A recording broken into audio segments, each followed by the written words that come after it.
হয়ে যায় পুরো দেহটারে ভালো করে দেয় কে? এই দেহের গোশতের টুকরাটা যদি পচে যায় পুরো দেহটারে নষ্ট করে দেয় কে? বিশ্ব নবী বললেন আলা ওয়াহিয়াল কালব, ওই টুকরাটার নাম হলো কালব। টুকরাটার নাম কি?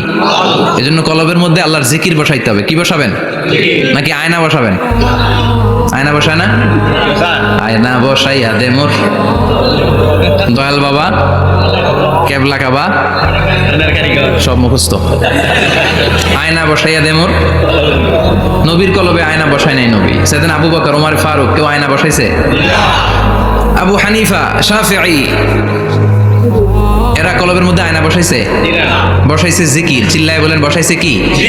এজন্য আল্লাহ বলেন আলা বিযিক্রিল্লাহি তাতমাইন্নুল কুলুব। দুনিয়ার কোনো জিনিস দিয়ে কলব ঠান্ডা হয় না। দুনিয়ার কোনো জিনিস দিয়ে কলব পরিচ্ছন্ন হয় না। কলব শুধু পরিচ্ছন্ন হয় একটা জিনিস দিয়ে, লা ইলাহা লা ইলাহা ইল্লাল্লাহু মুহাম্মাদুর রাসূলুল্লাহ সাল্লাল্লাহু আলাইহি ওয়াসাল্লাম। তাহলে কোরআনের একটা কলব আছে। আমাদের দেহে যেমনি কলব আছে, প্রতিটা প্রাণীর যেমনি কলব আছে, অন্তর আছে, কোরআনেরও কলব আছে না নাই? কোরআনের কলবের নাম? চিল্লায় বলেন কোরআনের কলবের নাম। আবার বিশ্বনবী বলতেন ইকরাউ আলা মাউতাকুম সূরাত ইয়াসিন। তোমাদের মুমূর্ষু ব্যক্তিদের সামনে বসে সূরাত ইয়াসিন তেলাওয়াত করো।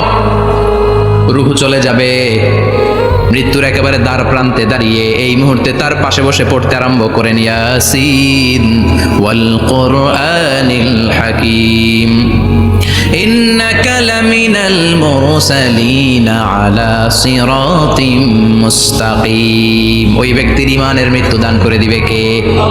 মৃত্যুর কষ্ট হালকা করে দিবে কে?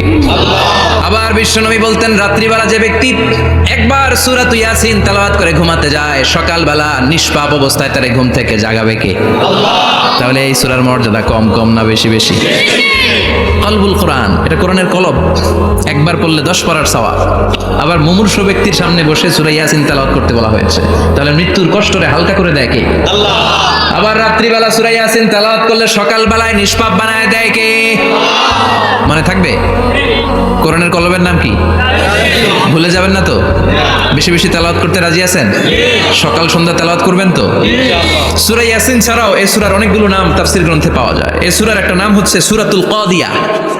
সূরাতুল কাদিয়া তাকদি হাজাতা কারিহা। যে এই সূরা তেলাওয়াত করে ওই তেলাওয়াতকারীর যে হাজত আছে, প্রয়োজন আছে, এই সূরার বরকতে আল্লাহ তার প্রয়োজন পূরণ করে দেয়। আমাদের জীবনে প্রয়োজন আছে না নাই? কার কাছে চাইবো? বিপদে পড়লে কারে বলবো? আমরা বিপদে পড়লে প্রথমে শেয়ার দেই ফেসবুকে। কোথায় শেয়ার? আগে শেয়ার দিব কার কাছে? মনে থাকবে? বিপদে পড়লে ফেসবুকে শেয়ার দিব না, বন্ধুরে শেয়ার করব না, বউয়ের কাছেও পরে শেয়ার করব, আগে শেয়ার করব কার কাছে? মনে থাকবে? এজন্য বিশ্বনবী বলতেন এই সূরার নাম সূরাতুল কাদিয়া। মানুষের হাজত পূরণ করে দেয়। এই সূরা তেলাওয়াত করে যদি আপনি আল্লাহর কাছে কোনো বিপদ থেকে পানা চান অথবা কোনো প্রয়োজন নিয়ে দোয়া করেন, সূরার বরকতে প্রয়োজনটা পূর্ণ করে দেয় কে? আল্লাহ। কেউ যেটা পারে না পারে কে? আল্লাহ। কেউ যেটা দেয় না দেয় কে? আল্লাহ। কেউ যেটা শোনে না শোনে কে? আল্লাহ। তাহলে পেলাম সূরাতুল কাদিয়া। আরেকটা নাম আছে সূরার, সেটা হচ্ছে সূরাতুল আযীমা। সুমহান সূরা। কি সূরা? সুমহান। আযীমা। এই আযীম আর আযীমা এই শব্দ দুইটা অনেক দামি। আল্লাহ যে কোনো জায়গায় ব্যবহার করেন নাই। বিশ্বনবীর চরিত্রের উপমা দিতে যে আল্লাহ আযীম শব্দ বলেছেন, তাই না? রব্বুল আলামিন বলেন ওয়া ইন্নাকা লাআলা খুলুকিন আযীম। ও নবী, সাধারণ কোন চরিত্র আপনারে আমি দেই নাই, আপনারে আমি দিয়েছি আযীম একটা চরিত্র। খুলুকুন আযীম, and verily indeed you are on a very good standard of character. অসাধারণ চরিত্র। আমাদের জীবনে প্রয়োজন আছে না নাই? কার কাছে চাইবো? বিপদে পড়লে কারে বলবো? আমরা বিপদে পড়লে প্রথমে শেয়ার দেই ফেসবুকে। কোথায় শেয়ার? আগে শেয়ার দিব কার কাছে? মনে থাকবে? বিপদে পড়লে ফেসবুকে শেয়ার দিব না, বন্ধুরে শেয়ার করব না, বউয়ের কাছেও পরে শেয়ার করব, আগে শেয়ার করব কার কাছে? মনে থাকবে? এজন্য বিশ্বনবী বলতেন এই সূরার নাম সূরাতুল কাদিয়া। মানুষের হাজত পূরণ করে দেয়। এই সূরা তেলাওয়াত করে যদি আপনি আল্লাহর কাছে কোনো বিপদ থেকে পানা চান অথবা কোনো প্রয়োজন নিয়ে দোয়া করেন, সূরার বরকতে প্রয়োজনটা পূর্ণ করে দেয় কে? কেউ যেটা পারে না পারে কে?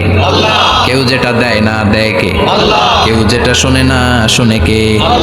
তাহলে পেলাম সূরাতুল কাদিয়া। আরেকটা নাম আছে সূরার, সেটা হচ্ছে সূরাতুল আযীমা, সুমহান সূরা। কি সূরা? সুমহান, আযীমা। এই আযীম আর আযীমা এই শব্দ দুইটা অনেক দামি, আল্লাহ যে কোনো জায়গায় ব্যবহার করেন নাই। বিশ্বনবীর চরিত্রের উপমা দিতে যে আল্লাহ আযীম শব্দ বলেছেন, তাই না? রব্বুল আলামিন বলেন ওয়া ইন্নাকা লাআলা খুলুকিন আযীম। ও নবী, সাধারণ কোন চরিত্র আপনারে আমি দেই নাই, আপনারে আমি দিয়েছি আযীম একটা চরিত্র, খুলুকুন আযীম। And verily indeed you are on a very good standard of character. অসাধারণ চরিত্র দিয়েছি। বিশ্বনবীর চরিত্র বুঝাতে যে আল্লাহ কি শব্দ ব্যবহার করেছেন? কথা বলে না, তাফসীর শিখে যেতে হবে। কোন শব্দ ব্যবহার করেছেন? আযীম। আবার আল্লাহ নিজের পরিচয় দিতে যে আযীম বলেছেন, ওয়ালা ইয়াউদুহু হিফযুহুমা ওয়া হুয়াল আলিয়্যুল আযীম। সুবহানাল্লাহ। আকাশ জমিনের নিয়ন্ত্রণ করতে যে আল্লাহ কখনো ক্লান্ত হয় নাকি? কারণ তিনি হচ্ছেন আল আলিয়্যুল আযীম। আল্লাহু আকবার। তার মানে নবীর চরিত্রের ক্ষেত্রে আযীম, আল্লাহর নিজের সত্তার ক্ষেত্রে আল্লাহ বললেন আযীম। আবার বললেন কিয়ামতের দিন গোটা পৃথিবীটারে আমি নাড়িয়ে দেব, গোটা পৃথিবীতে একটা আমি ভূমিকম্প দিব। এই কথাও কোরআনে আছে না নাই? ইযা জুলজিলাতিল আরদু জিলজালাহা আল কারিয়াতু মাল কারিয়া। পুরো পৃথিবী কাঁপিয়ে দিব। এই কাঁপাকাঁপিটা ওই দিনের ভূমিকম্পটা কি অন্যান্য সময়ের ভূমিকম্পের মতো হবে? এই ভূমিকম্পকে আল্লাহ বলেছেন আযীম। ইন্না জালজালাতাস সাআতি লা শাইউন আযীম। সেদিনের ভূমিকম্প সাধারণ কোনো আর্থকোয়েক নয়, সাধারণ ভাইব্রেশন না, এটা আযীম। আবার আল্লাহ কোরআনকেও আযীম বলেছেন, ওয়ালাকাদ আতাইনাকা সাবআম মিনাল মাসানি ওয়াল কুরআনাল আযীম। ও নবী, আমি আপনারে নিত্য পাঠনীয় সপ্তবাক্য সূরাতুল ফাতিহা দিয়েছি, সাথে সাথে কোরআনে আযীম দান করেছি। সুবহানাল্লাহ। তার মানে কোরআনের ক্ষেত্রে আযীম, কিয়ামতের ভূমিকম্প এটা আযীম, আল্লাহ নিজেও আযীম, বিশ্বনবীর চরিত্র। আবার এই সূরাটাও যেহেতু দামি, এজন্য এই সূরার নাম সূরাতুল আযীমা, সূরাতুল সুমহান সূরা। এটা যেন তেন সূরা নয়, এটা তো কোরআনের কলব। কলব ছাড়া মানুষ বাঁচে? হার্ট ফাউন্ডেশনে যেয়ে দেখবেন মানুষের কি অবস্থা। হৃদরোগ, হৃদয় যার নষ্ট, তার যে কত কষ্ট। এই যে কি পরানো লাগে এখন? রিং পরায়, এনজিওগ্রাম, এনজিওপ্লাস্টি করে আর্টারি ব্লক করে ফেলে। চর্বি, এত চর্বি আমরা খাই, এত গরুর গোশত আমরা খাই। মনে রাখবেন, যেই প্রাণীর পা বেশি ওইটার ভিতরে কোলেস্টেরল বেশি। মাছের কয় পা?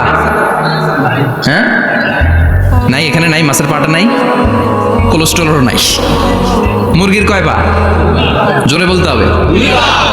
তার মানে কিছু কোলেস্টেরল আছে না নাই? গরুর কয় পা? কোলেস্টেরল বেশি না কম? এইবার কোন চিংড়ির কয় পা? সবচেয়ে বেশি কোলেস্টেরল কন্টেইন করে শ্রিম্প, প্রন, চিংড়ি। এজন্য এগুলো কম খাইতে হবে। তবে 40-এর আগে যারা আছেন ধুমায়া খান, 40-এর পরে এই যে মাটন, ল্যাম্প, ছাগলের গোশ, খাসির গোশ, চিংড়ি, এগুলো আপনার ডায়েট থেকে বাদ দিয়ে দিতে হবে। বুঝতে পেরেছেন? এজন্য এই সূরাটা যেন তেন সূরা নয়, এটা তো কোরআনের কলিজা, হার্ট, হৃদয়। এজন্য সূরাটা সূরাতুল আযীমা। সুবহানাল্লাহ পড়েন। তার মানে 1 নম্বরে পেলাম সূরাতুল কাদিয়া, 2 নম্বরে পেলাম সূরাতুল আযীমা, 3 নম্বরে সূরার আরেক নাম হলো সূরাতুল মুইম্মা। সূরাতুল মুইম্মা। মুইম্মার 2 অর্থ। এক অর্থ হচ্ছে এটার বরকতটা আম, সবার জন্য, যেই পড়ে সেই বরকত পায়, এজন্য মুইম্মা। আবার মুইম্মার আরেক অর্থ হচ্ছে যেই সূরা শত্রুকে অন্ধ করে দেয়। কি করে দেয়? এই সূরার প্রথম 9টা আয়াত যদি বিপদে পড়ে, শত্রুর কবলে পড়ে আপনি তেলাওয়াত করেন, শত্রুর চোখ তারে অন্ধ করে দিবে কে? আল্লাহ। বিশ্বনবী মক্কা থেকে যখন মদিনায় যায়, হিজরতের সময় বিশ্বনবী সূরাতুল ইয়াসিনের প্রথম 9টা আয়াত তেলাওয়াত করলেন। তেলাওয়াত করে আল্লাহর নাম নিয়ে ঘর থেকে বের হলেন। আশেপাশে কাফেররা ঘুরে কিন্তু বিশ্বনবীরে দেখে না, সবাই খালি এরকম এরকম করে, ডানে বায়ে হাতায়, বিশ্বনবীর সামনে দিয়ে যায়, কিন্তু কাফেরদের চোখ অন্ধ করে দিয়েছে কে? এজন্য কোরআন তেলাওয়াত করলে কাফেরদের চোখকে অন্ধ বানায় দেয় কে? এজন্য সূরার একটা নাম হচ্ছে সূরাতুল মুইম্মা। কি নাম? অন্ধ করে দেয়। তাফসিরে কুরতুবীর মুসান্নিফ ইমাম আল কুরতুবী ওনাকে জালিম বাদশা বন্দী করেছিল, ওনার তাফসিরে এসেছে উনি শক্তিশালী লোক ছিলেন, জেলখানা ভেঙে বাঁচার জন্য দিছে দৌড়। ওনারেও ধরার জন্য জালিম বাদশার সৈনিকেরা ঘোড়া নিয়ে রওনা হয়েছে, উনিও দৌড়ায়, ঘোড়াও পেছন থেকে আসে। ওমিয়া মানুষ কি ঘোড়ার দৌড়ের সাথে পারে? উনি হাঁটতে হাঁটতে হয়রান হয়ে এক বালুর ময়দানে যে ধপাস করে পড়েছেন। ওরাও ঘোড়া দিয়ে এসে নেমেছে, কিন্তু আজীব তামাশা, উনি বালুতে ধপাস করে পড়েই সূরা ইয়াসিনের প্রথম 9 আয়াত তেলাওয়াত করতে শুরু করেছেন। ওরা